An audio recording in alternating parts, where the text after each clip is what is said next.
Quran-ı Kərimdə açıq-aşkar seksual münasibətlərlə bağlı ayələr var. Azərbaycanda qadın evdən çıxanda elə bir ki, bu bara gedir. Evdə kişi baxı iylənir, iyi verir arvad. Eşiyə çıxanda ətirlənir, boyanır, gözəl. Onda sual olur, sən kim üçün bunu edəcəksən? Bəzi oğlanlar var ki, onlar ya gedib fahişə alırlar, ya da arvadlar evləndən sonra arvadların fahişəliyə cəlb elə özləri. Bakıda kirayə verilən evlər 90% məmurlarındır. Çoxların bir mavinini tanıyıram, onun 350 evi var. Hətta lazım gəlsə, həyat yoldaşı da par satır, özünü də satır.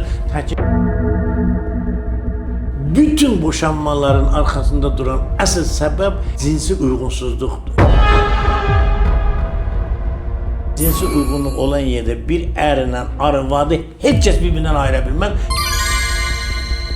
Bakıda yüzlərlə yox, minlərlə swinger ailələr var. Əgər bir ziyalının başı məmurun qabağında əyilirsə, onun başını kəsmək lazım. O ziyalı başı deyil ki. Salam dəyərli izləyicilərimiz, hər vaxtınız xeyir olsun. Qonağımız Azərbaycan Demokrat Partiyasının sədri Sərdar Cəlaloğludur. Xoş gördük siz Sərdar bəy. Sağ olun. Sərdar bəy, günümüzdə əsas bəlalardan biri də boşanmalardır. Statistikaya baxanda 46 min nigaha daxil olma, 21 min isə boşanma yəni göstərir. Bunun səbəbi nədir? Bunun problemi evlənməkdədir. Niyə evlənməkdə? Ailələr düzgün qurulmur. Baxın, bir neçə il bundan qabaq, bilirsiniz də, qanuna görə evlənməmişdən qabaq adamlar gedib tibbi şeydən keçməlidir. Bir neçə il bundan qabaq məlum oldu ki, 10 min adamın içərisindən 2500 siflisli xəstə, 150 nəfərdə spitli xəstə aşkar olunub. İndi baxın, əgər o adamlar gedib saxta araç alırlarsa və yaxud da adamlar gedib müayinədən keçmədən ailə həyatı qururlarsa, bir həftədən sonra məlum olur ki, bu adamın ciddi problemləri var. Birincisi budur. Ailələrin dağılmasının həddən artıq çox səbəbi var. Birinci səbəb sosial-iqtisadi səbəb. Ev yoxdur, iş yoxdur. İndi sevdilər, nə oldusa, ailə yaş keçir, evlənməyə məcburdur. Ondan sonra, evləndən sonra ailənin sosial-iqtisadi problemləri meydana çıxır.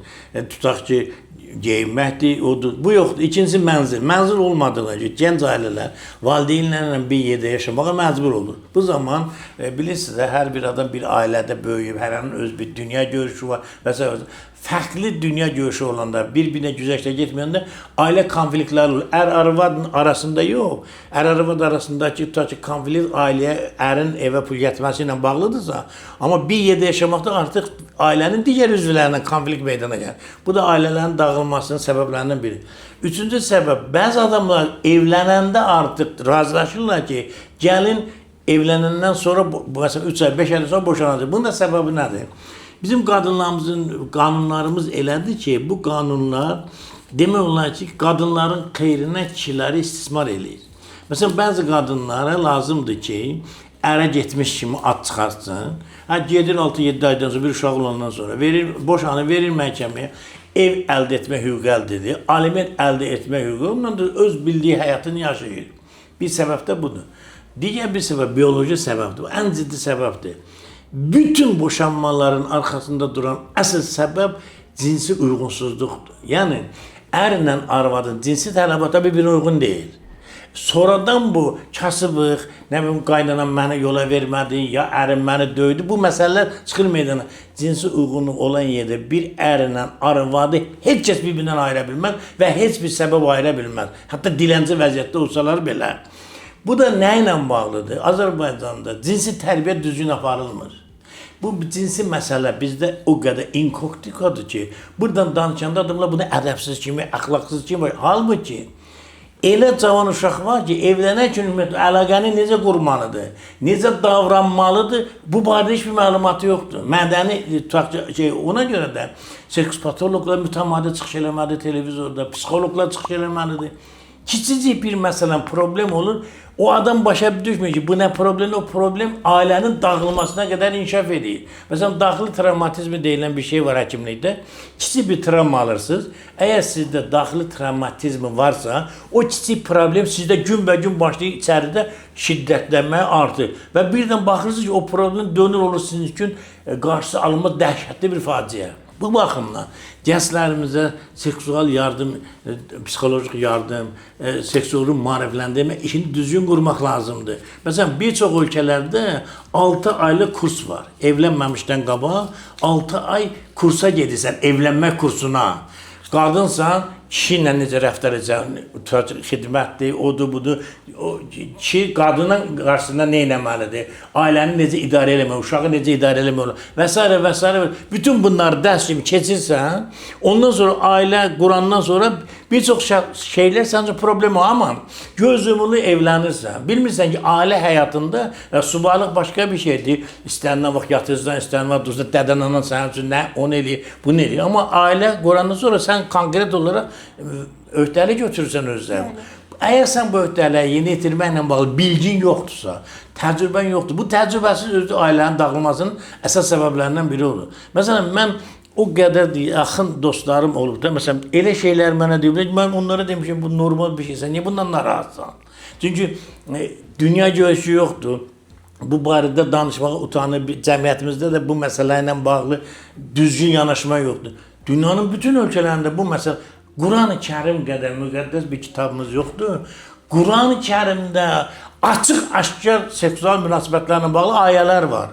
Bunu belə eləmək olar, eləmək olmaz, bunu belə eləmək, nəyi necə eləmək lazımdır. Fikrim zaten nə deməkdir? Yəni bu baxımdan ailələrin dağılmasının səbəbi sosial-iqtisadidir, mənəvi psixolojidir və dediyim kimi bu başqa problemlərdir. Bunu həll eləmək üçün gərək dövlətin proqramı olsun, mütəxəssislər hazırlansın, ailənin üstünə qayğı olsun, gənc ailələrə xüsusən. Məsələn, ən azı dövlət belə bir öhdəlik götürməlidir. 2 gənc evlənirsə, mütləq onun birinə iş verməlidir dövlət. Bu şərti qoysa, həm ailələrin sayıdır, həm də ailələr. İkincisi, biz neçə dəfələn demişik ki, yeni evlənənlərə ipotek, məsələn, indi ucuz evlər tikilir. Elan olunandan bir saniyə sonra satılır bütün evlər. Həm satılır, həm sonradan məlum o ki, bunu alanların hamısı alverçilərdir, hamısı məmurlar da qabaqcadan danışır, alırlar, remont edirlər, təzədən o baha qiymətə cəmaata satırlar. Ölkədə dövlət hesabına bu qədər ucuz ev tikilir, evsizlərin sayı günbə-gün artır. Çünki niyə? O da bir maxinasiyadır. Dövlət nə etməlidir?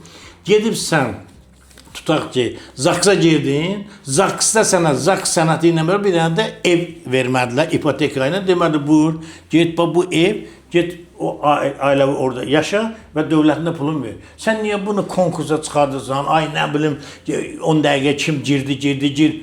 Bu gənc elə adamlar var ki, onun internetə girmə imkanı yoxdur və bəli, doğru vurğulayırsınız. Həm ölkəmizdə əmək haqqı 400 manat civarındadır. Bir otağın qiyməti 900 manata qoyulur. Aydın məsələ. Çünki niyə də bütün Bakıda kirayə verilən evlər 90% məmurlarındır. Mən Sokarın bir müavinini tanıyıram. Onun 350 evi var. 350. Bir şirkət yaradıb. Demək olur ki, hər evdə 1000 manatdan təsəvvür ki, hər ay bu adam nə qədər pul qazanır və əvəzində də o evdə kira qalana qul kimi işləyir. Mən adam tanıyım, 40 ildir kvartiratdır da, belə də kiraşın qalır. Demək o 40 ildə o ev sahibinin quludur. İşləyir, maaşının 90%-ni verir, 10%-ni saxlayır özünə. Deməli, Amerikada belə, Azərbaycandakı qədər milyarder yox, milyonerdən söhbət gedir, milyarderdən. Ailələrin dağılmanın 90%-də səbəbi bu narkotikanı qəbul edir. Mən nə qədər adam tanıyıram ki, onun uşağı ancaq narkotikaya boşanıbdır, ailə dağılıbdır. Özü qısa müddət. Çünki bu narkotikdir, narkomandır, bunu heç kəs bilmir ki, narkomandır. Evləndən sonra həm o narkotika qəbul elədiyinə görə normal davrana bilmir. İkinci də iqtisadi vəziyyəti imkan vermir, narkotik alsın. Yəni, o özünün narkotikadan tələbini ödəmək üçün ən murdar yollara əl atmış olur. Hətta lazım gəlsə, həyat yoldaşı da par satır, özünü də satır, təki o narkotika qəbul edir.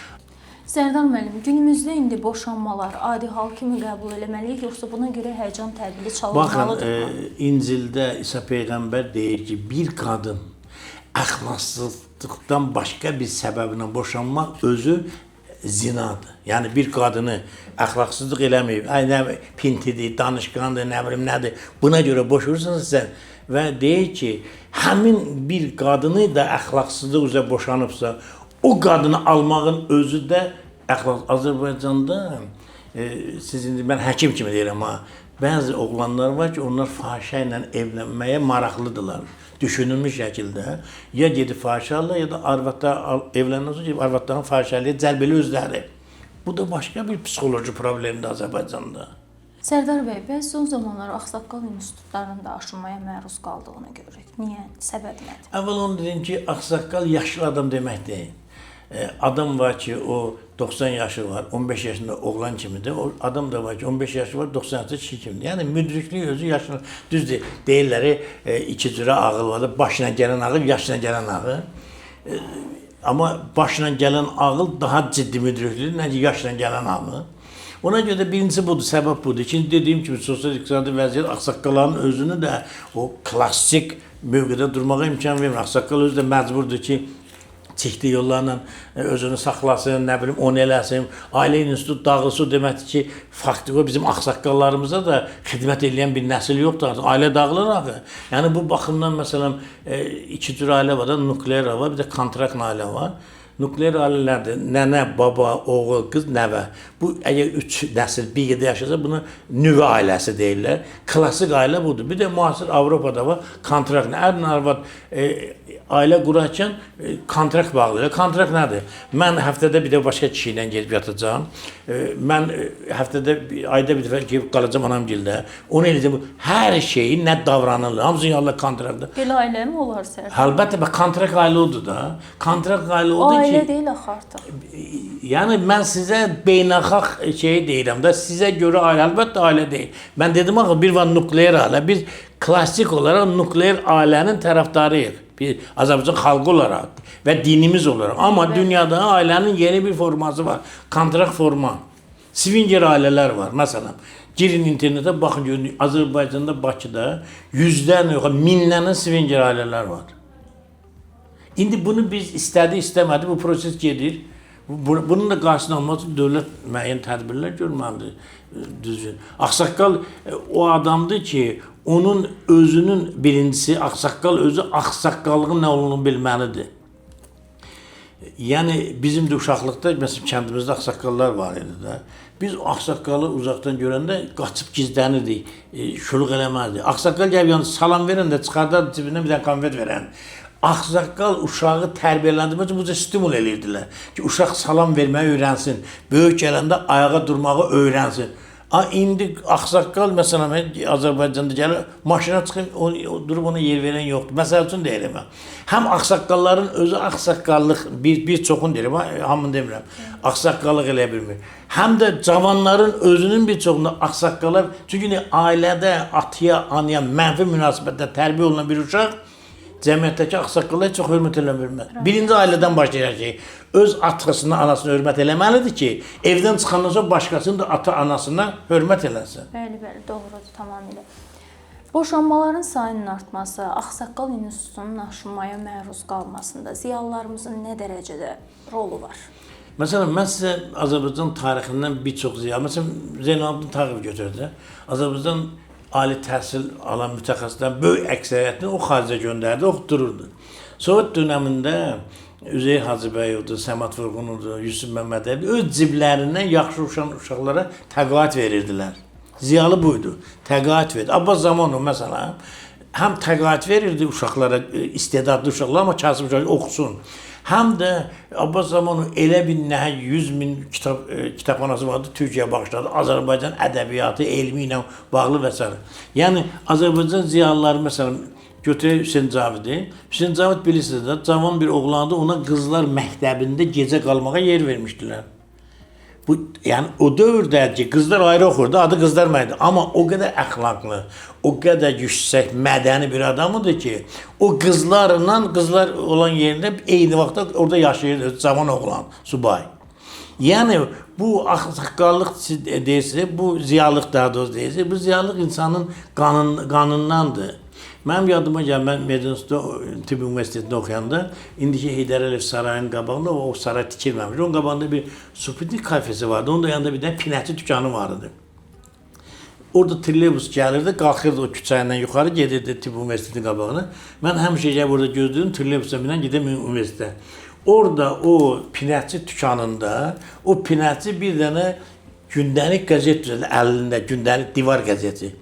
Mən hər gün o divar qəzetini oxuyurdum. Mən o divar qəzetindən o qədər mühüm məlumatlar əldə eləmişəm ki, sonra mən baxmışam ki, Azərbaycanda o məlumatdan çoxunu kəs bilmir, alimlər bilmir ki, belə şeylər var.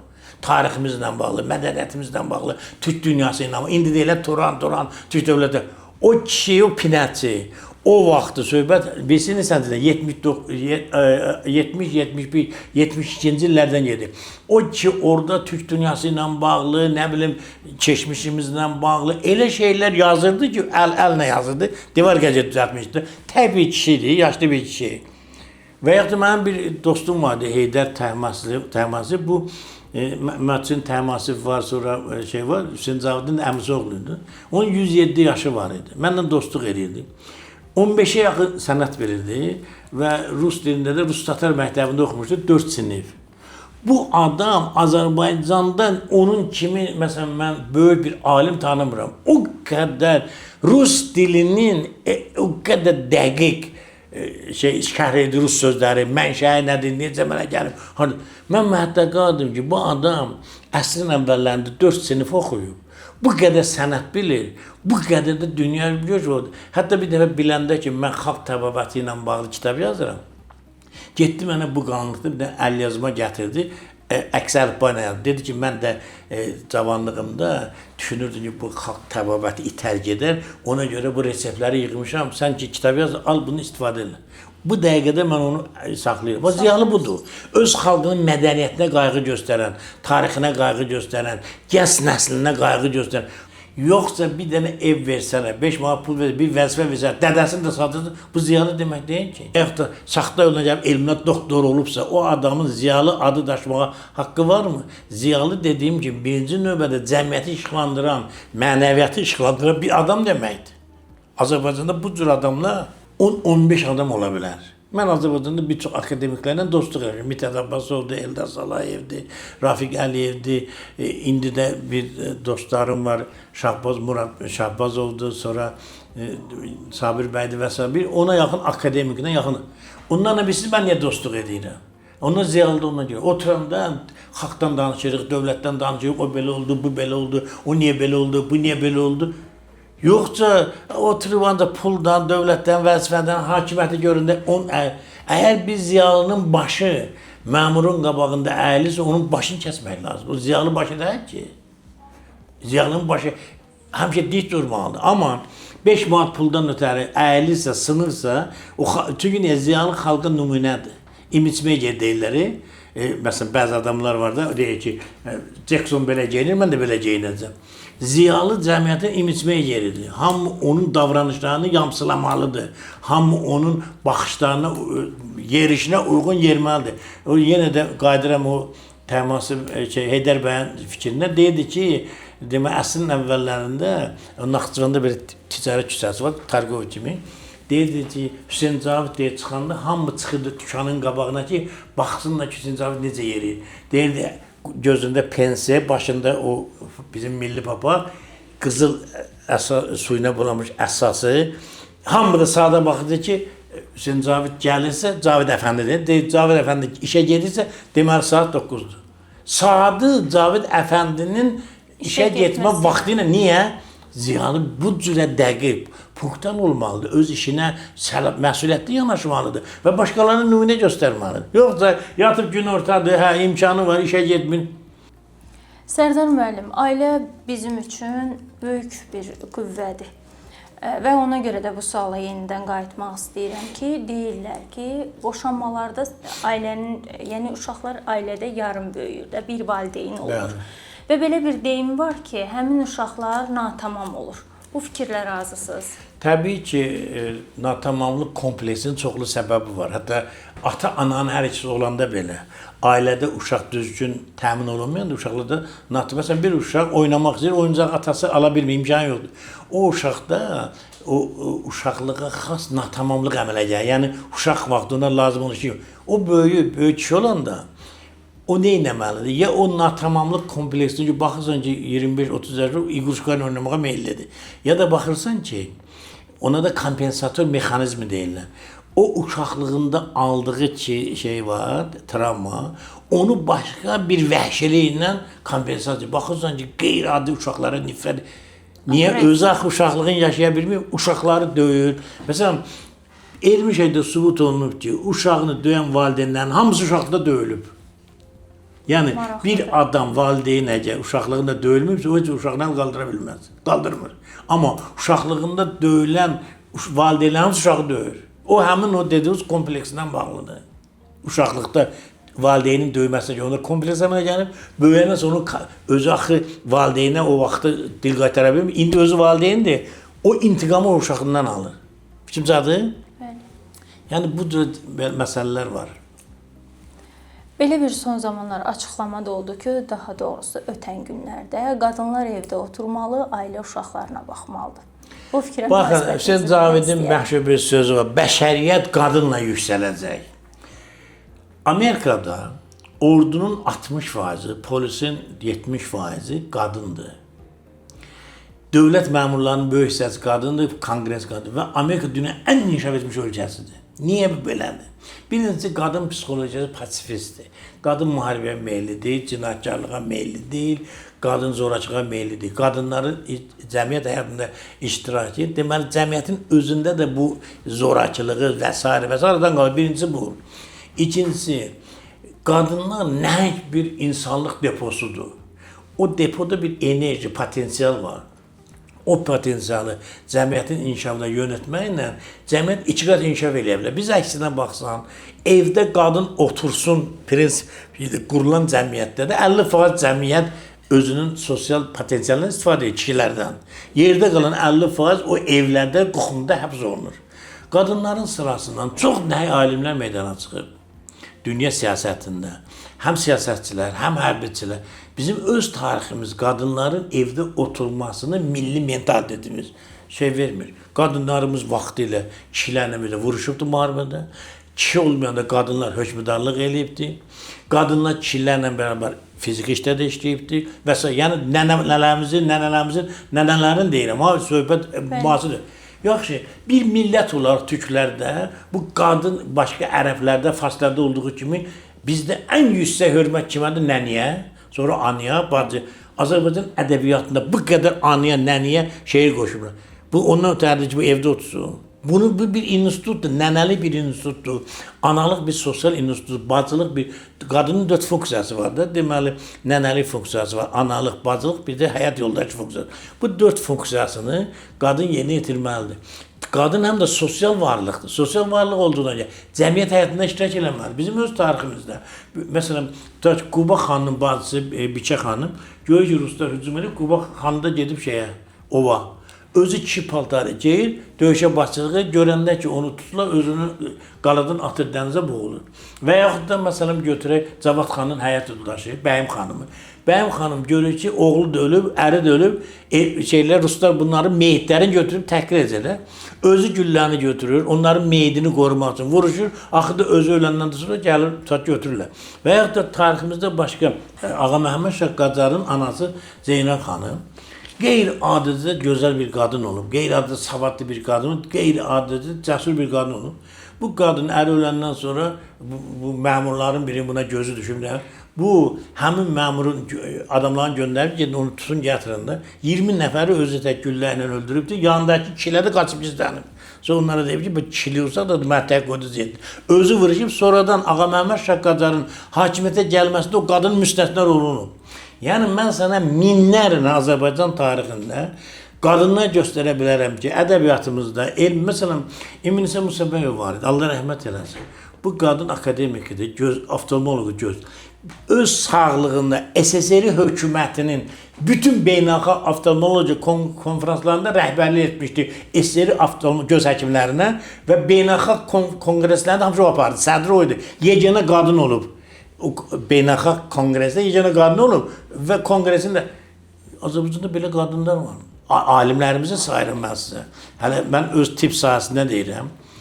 Başqa sahələrimizdə nə qədər görkəmli qadın, müharibədə vuruşan qəhrəmanlıq, pilot olan qadınlar, əsrin əvvəllərində şairələr. İndi siz bu qadını aparıb, niyə kişi məsələn, elə kişi var ki, onun quxunda qalması daha yaxşıdır, nəci qadının. Mən bir dəfə bunu demişim, bir də demirəm. Azərbaycan kişisi bir iclasa gedir, bir qadın çıxış eləmək. Birinci ona qadın kimi baxır, bunun bədəni necədir, quruluşu belədir. Sonra onun kimliyinə bax, sosial kimliyinə. Görüm hələ bu ağıllıdır, ağılsızdır, alimdir, yaşayırla. Halbuki qadına münasibət birinci onun insanlığına, dəyərindən çıxış eləmək. Bizdə bu məsələ açığı demək istəyirəm ki, həddən artıq yanlışdır. Yəni qadına, istənilən qadına birinci seksual nöqteyi nəzərdən yanaşılır, cinsi nöqteyi nəzərdən. Ona görə qadınların cəmiyyətə girişi bir çox hallarda olduqca mənfi tendensiyalar gətirib çıxarır. Avropada qadında da kişilərlə bərabərlik, heç kəs o qadına gözün ucu ilə baxa belə bilməz. Almaniyada hamamda qadınlarla kişi beydə çimirlər, özdə çılpaq çimirlər.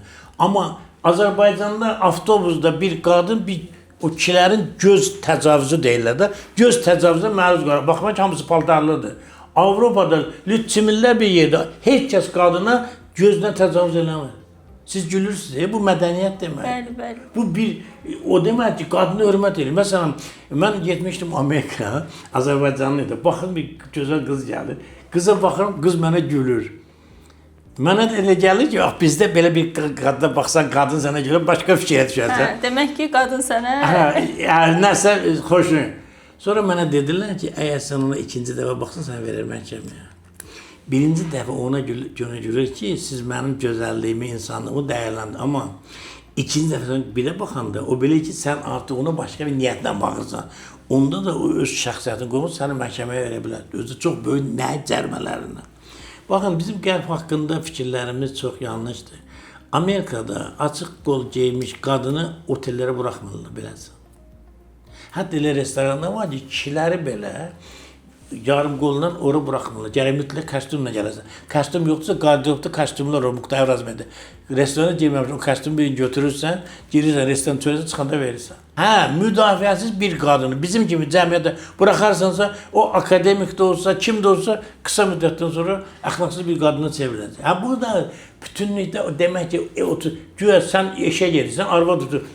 Bəyəm ərli qadından nə qədər ərli qadınla bağlı işlər çıxdı ortağa ki, əri özə gedən kimi başqa bir kişini evə gətirir. Sən bunu istəyirsən. Cəmiyyətdə o nə edəcək? Heç nə.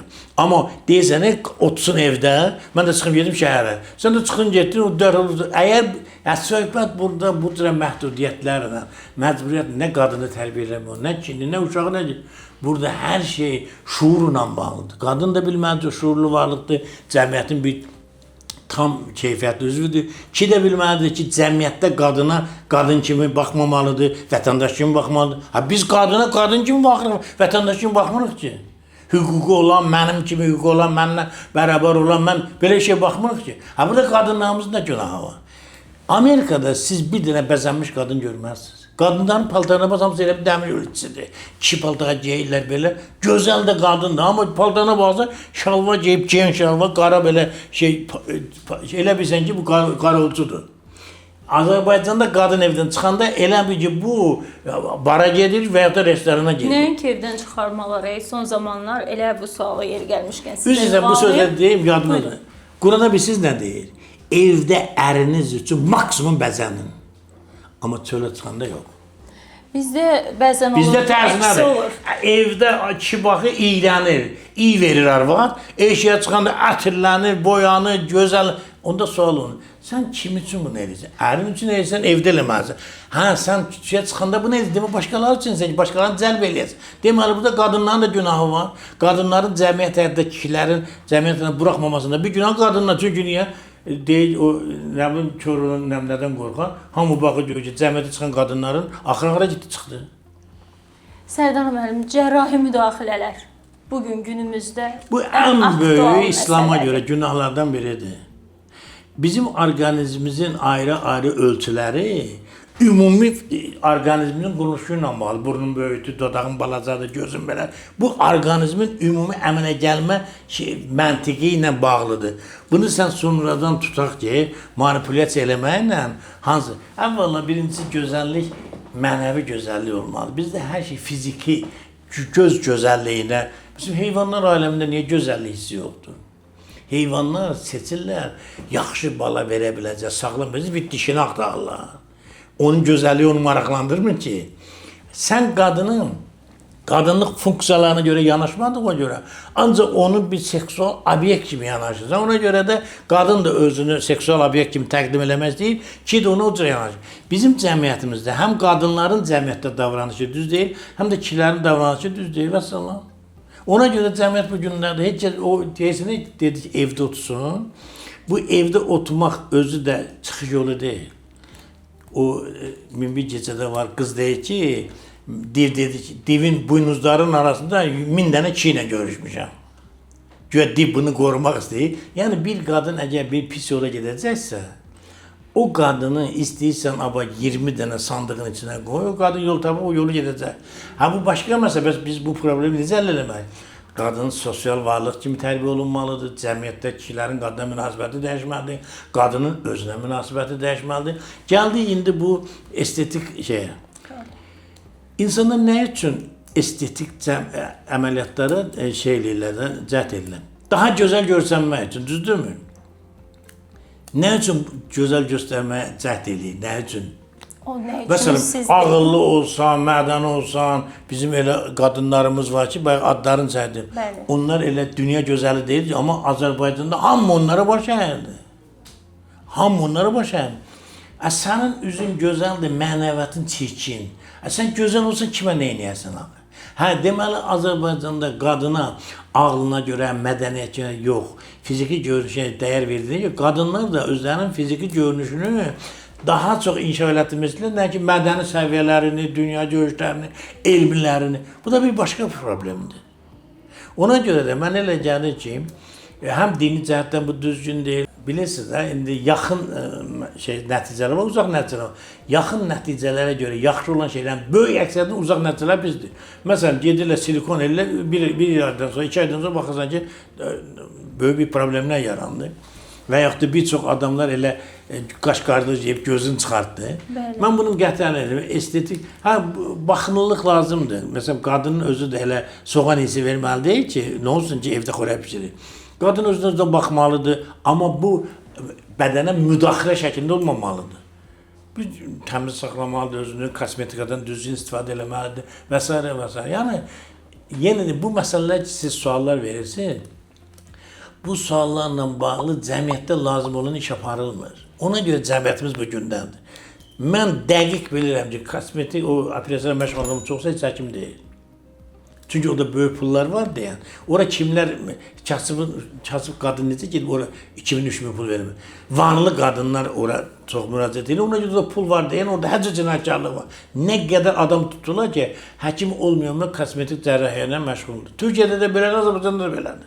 Və onların da qurbanları kimdir? Pullu adamlar, aktrisalar, nə bilim, pul olun. Yoxsa elə belə kasıb məsələmin deyil, müəllim, həkim olan və yaxud da iş olmayan bir qadın olsa da gedib kosmetik operasiya müraciət edə bilmir ki. Xeyr, düzdür. Ona görə də mən həkim kimi deyirəm ki, orqanizmə müdaxilə, hətta baxın, təkcə söhbət kosmetikdən getmir. Zəruri hədd olmayanda iynə belə vurmaq xəstəyə düz deyil. Tabletka vermək daha yaxşıdır, nəinki inyeksiya. Çünki inyeksiya bədənin daxili tamlığını pozur. Qətiyyən buna Amerikada çox nadir hallarda inyeksiya yol verirlər. Çünki niyə?